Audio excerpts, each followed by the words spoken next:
அடுத்த வசனம் லூக்கா 21:18, உங்கள் தலைமயிரில் ஒன்றாயும் அழியாது.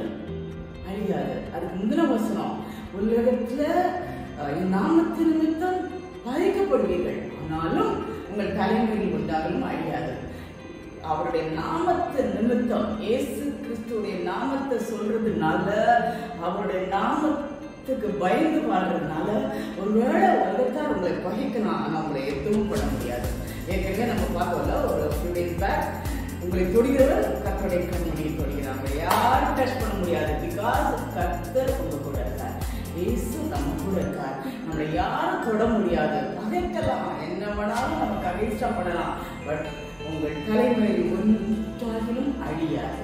தைரியமாக சந்தோஷமா இருங்க. அந்த டேயை சூப்பராக கடந்து போங்க. எந்த பயமும் உங்களுக்கு வேண்டாம். கர்த்தர் உங்களோட